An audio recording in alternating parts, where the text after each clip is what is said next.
Okay, I got us recording. Can we find you? Can we find you, Paulie? Yeah. It's always complicated to start these things up. You know, phones, computers. There we go. Okay, there you are. Man, look at you. Am I looking good here? Am I right picture on sideways? I'd say better sunglasses than Tim Bresnan, better hat than Bama Bull. Perfect. Nice. Yeah. It's awesome. Hey, so we've never met before, buddy. It's a pleasure to meet you. Just watching what you've done over the past year or so, especially it seems like the last little bit, you are certainly doing your part in blowing this sport up. Thank you very much, Devon. I appreciate that, especially coming from you, brother. No, it's cool. So, I mean, I've followed your story a bit. And so how old are you now, Paul? I'm 40 years old. I started a year and a half ago. I started pulling. Yeah, I just been hooked from day one, brother. That's great. That's great. Now, before this, I heard you were a bodybuilder. Yep, I did fitness modeling, did bodybuilding 25 years. Wow, 25 years of bodybuilding. That's great. So you started bodybuilding when you were 15? Yep, as soon as I get started in high school, started lifting and just fell in love with it and never stopped. Were you doing shows back then? No, I went the fitness model route. I actually used to train a lot of people also. I made 2 pros, IFBB pros. But yeah, no, I went more with the fitness modeling aspect. What got you into bodybuilding in the first place? I just love just working out, pushing my body. I love just training to have a good physique. You know, I feel like your physique shows a lot about your personal drive in life. Absolutely. You know, actually the first thing that I ever fell in love with as a person actually was bodybuilding as well. It's really hard to tell now. It's really hard to tell. It's a long time ago, but bodybuilding is actually what got me interested in strength and everything as well. So yeah, that's cool that you started. Well, you found pancakes, right, brother?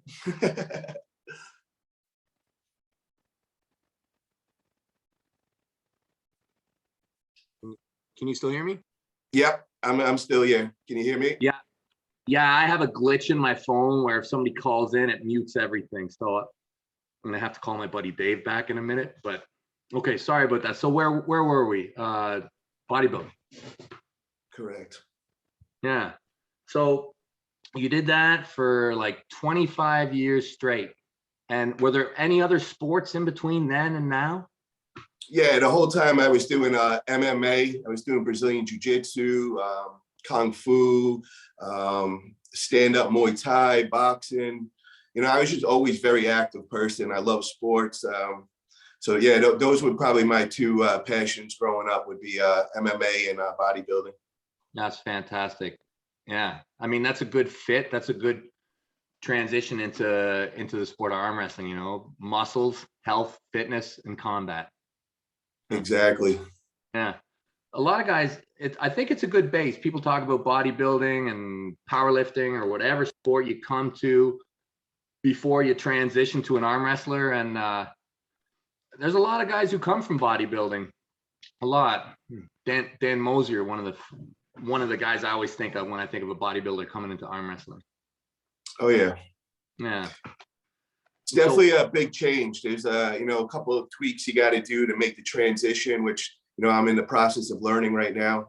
I actually stopped bodybuilding about a month ago, and I'm just going to focus on arm wrestling training now and, you know, trying to get a little better results. Being fresh from the bodybuilding scene, what do you think are the biggest challenges coming into the sport?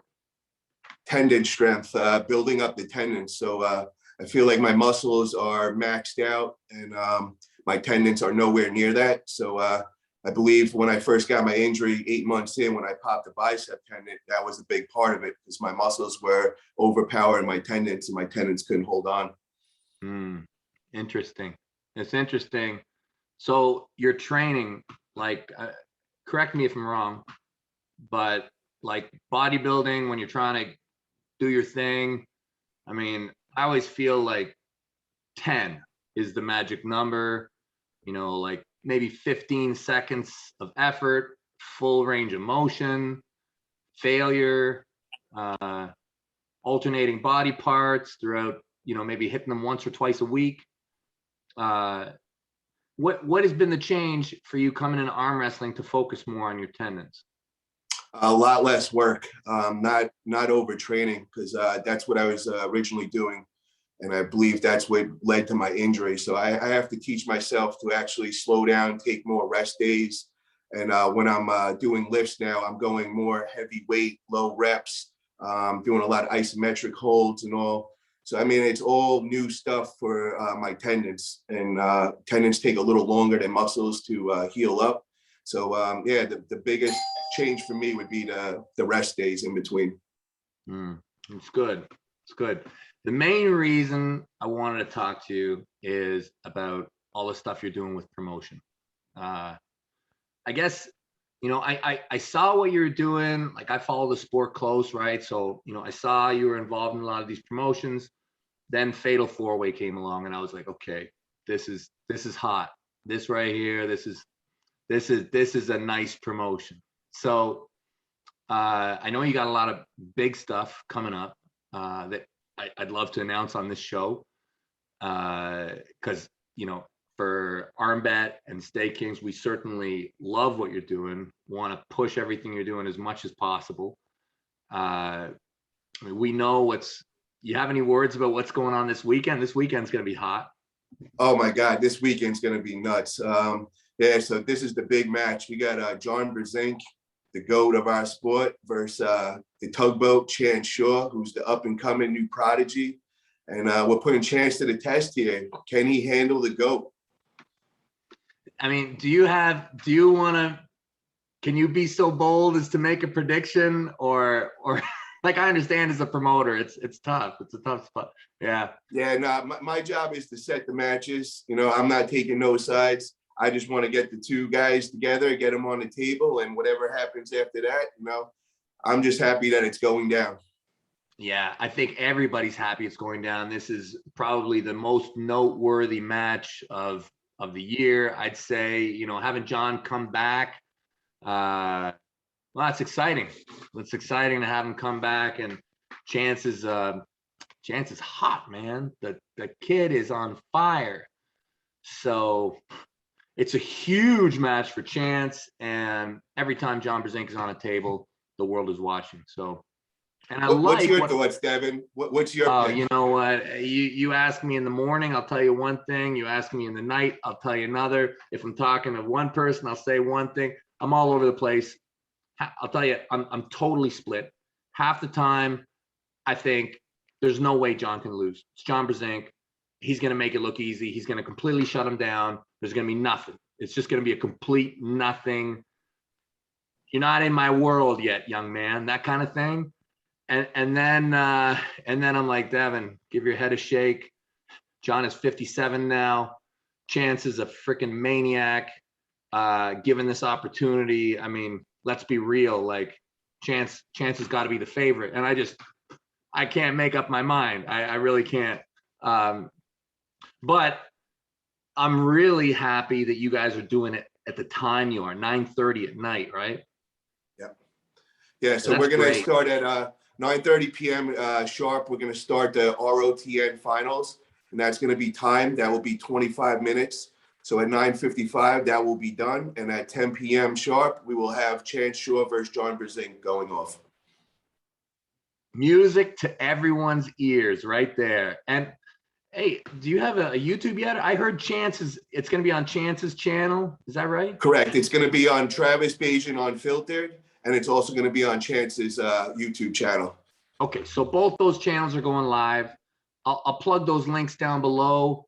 9:30, 9:55 Eastern Standard Time. The world of arm wrestling will be watching what's going on in West Virginia.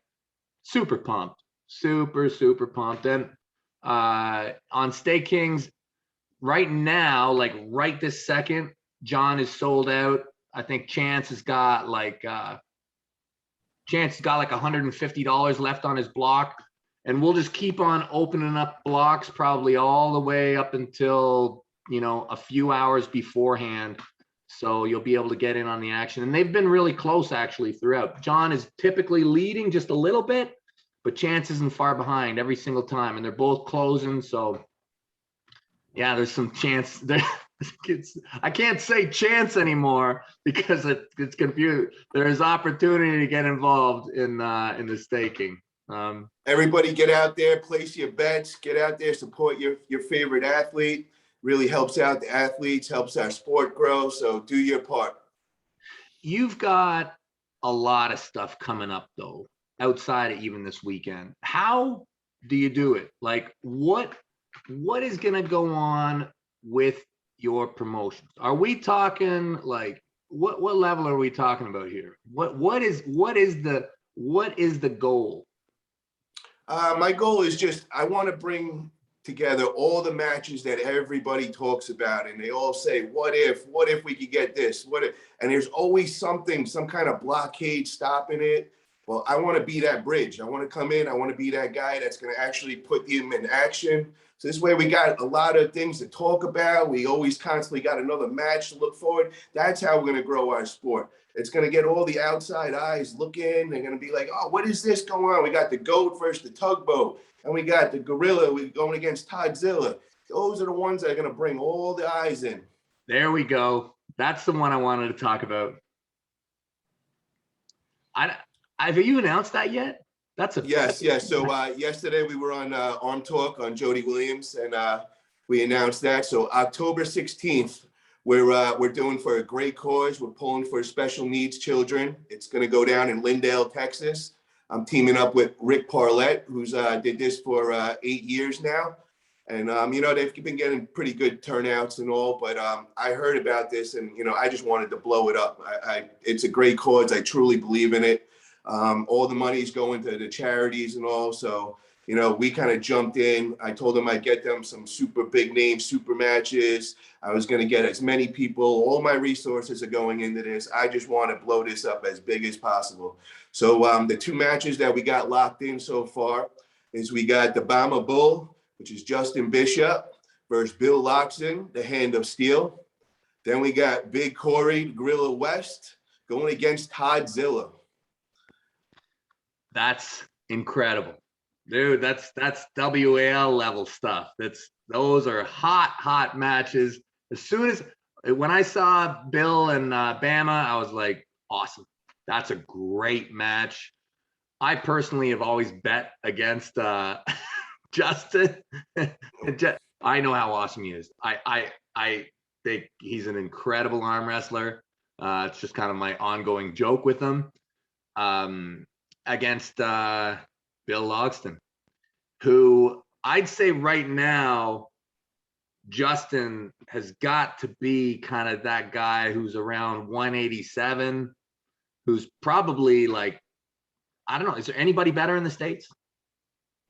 Right now, dude, Justin is looking strong as hell. And yeah. I mean, I think he's about to go on a run, brother. I think, you know, he's coming out and he's going to start getting out there a lot more. I've been talking with him a lot. Yeah. You know, he's looking really forward to pulling Bill. Bill is very, very excited. Bill said he's going to come in there 1,000%, give Justin everything he's got. So I'm looking for some fireworks on this one. Yeah, me too. Because Bill has been that guy. He has been on that level. And it's neat when a guy who has been there decides to come back and hit it. So super hot match. I'll certainly be pushing that one as hard as I can for you guys. But Corey West versus Todzilla. When I heard that, I was like, oh, man. Oh. My guy, Corey is starving. He is so hungry. He's coming off of that injury. And I mean, he just wants to get his name out there. He's knocking on the door, the top 5. He wants them all. He said, rack them up, line them up. I'm coming to get them all. So first when I went, I was like, Todzilla's the man. Let's get Todzilla there.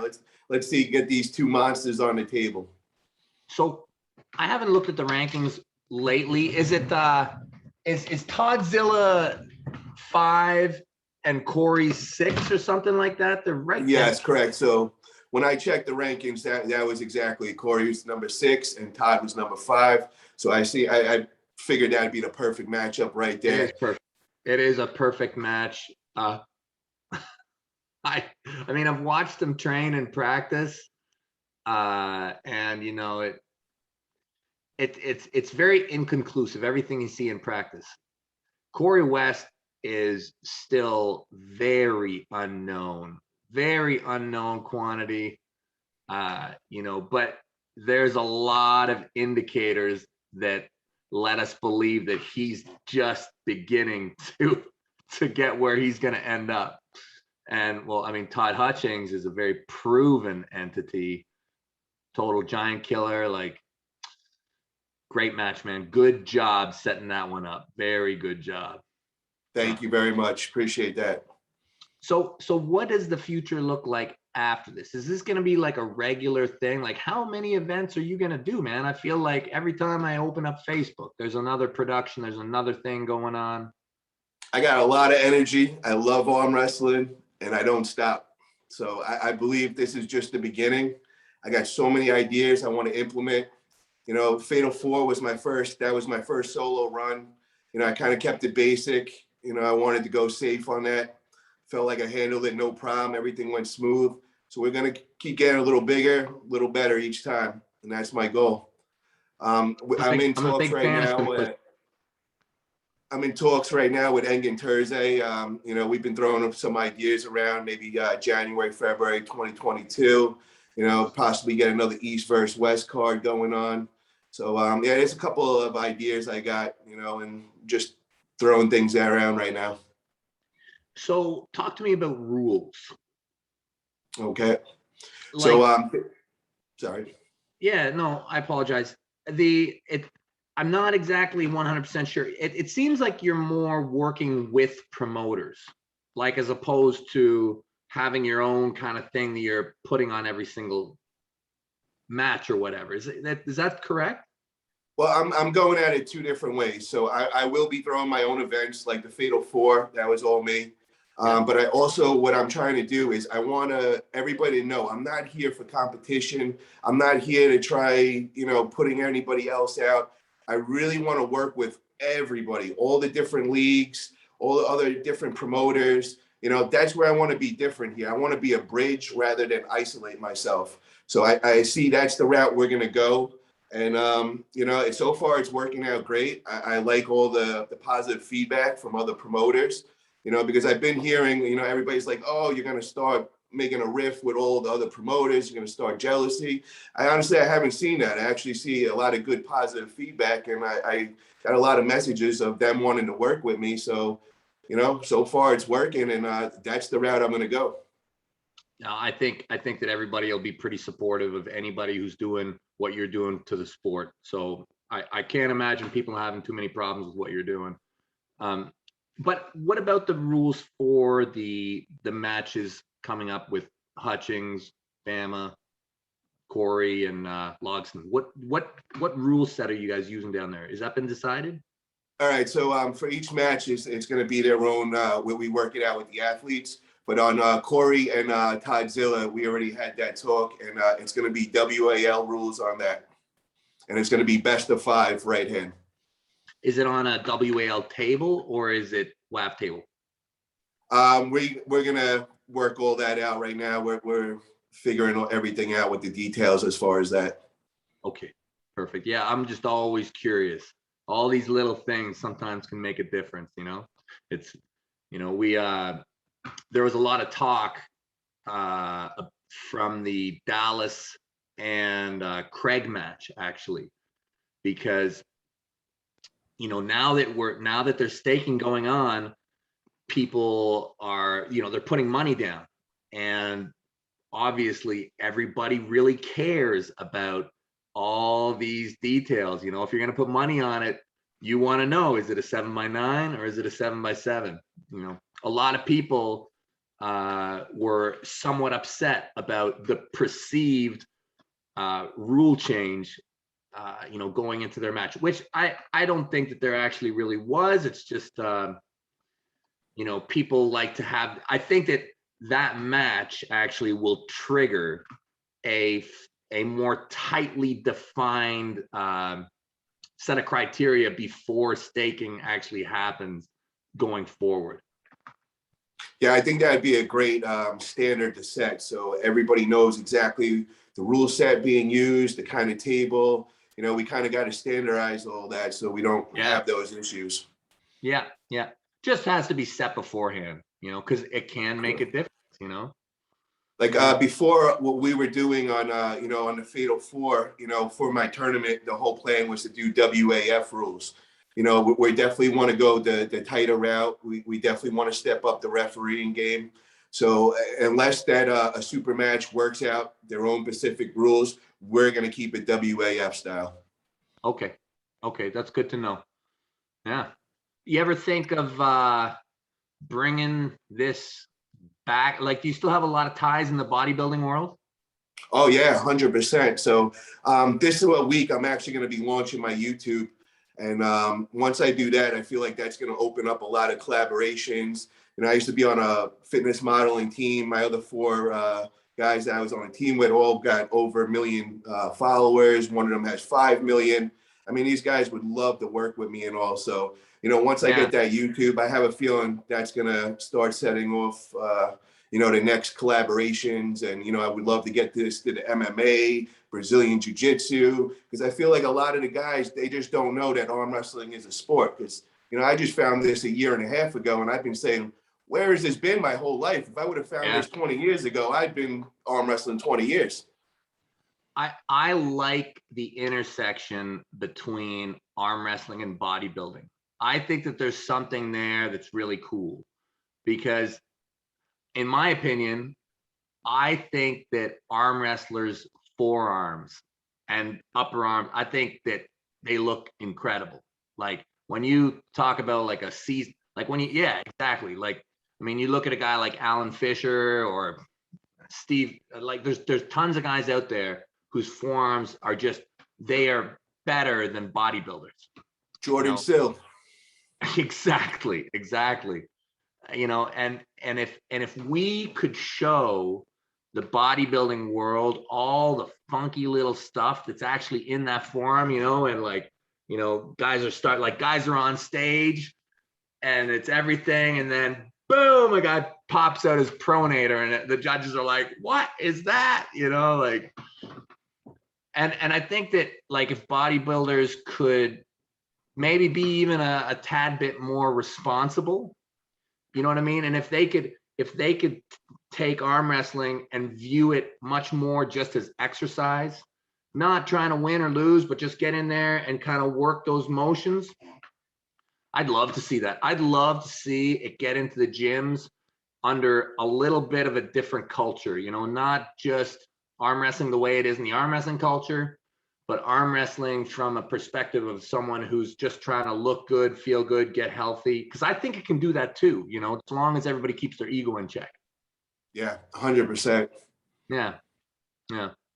So what else do we need to know about Paul Italia?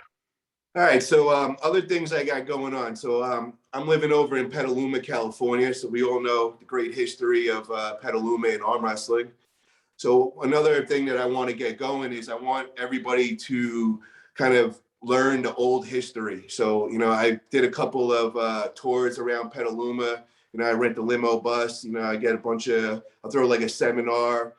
Whoever comes to the seminar, you know, we'll do a whole tour around, and you know, I'll read the history. And you know, I feel like it's very important to learn how we've evolved and where we came from, because I feel like it's going to help us and where we're going. How do you organize those? So basically, you know, just where I am, where I'm living, you know, within like 5 blocks, there's probably like 4 or 5 historic sites of, you know, between where they held the Worlds. They have the bar that it originally started before it even was the Worlds. And in that, at the Hideaway, it's called the bar. They actually still have the original World Wrestling trophy there. A couple of the old timers are still in town, like Jim Dolcini. I've been in touch with him. Dave Devoto, who's the founder of Wrist Wrestling. You know, so I mean, I'm just staying in touch with everybody and just kind of like, you know, sharing all the info. You know, we got the famous statue, the arm wrestling statue. You know, so I'm just, you know, just anybody that comes in town, you come train at my gym. I'll show you around. I'll give you the tour, and that's how that's going. It's incredible. So you're going to send me all your links, right? That I can put right down there for everybody to find you, to connect with you, follow what you're doing. 100%, brother. And like I said, I'm going to be launching my YouTube. I'm probably going to do it this weekend at the John Brzenk Chan Shaw match, and that's going to be the beginning. And like I said, I just want to collab with everybody. I want to start bringing this to other non-arm wrestlers and start showing them our great sport. Paul, thank you so much for everything that you do. The sport is better with you here. Really look forward to everything that you got coming up, and thank you so much for coming on. And I just want to say one last thing is, Devon, I appreciate everything you did for the last 25 years in arm wrestling, and you are a true inspiration, and you motivate me, brother. And you know, I'm just learning from the master himself, and you know, I just hope I could do half as much as you did for this sport, brother. Well, next time I come out to California, you can make it up to me. You can give me a tour of Petaluma. 100%, brother. It'd be an honor. Thanks, buddy. Have a great day, bro.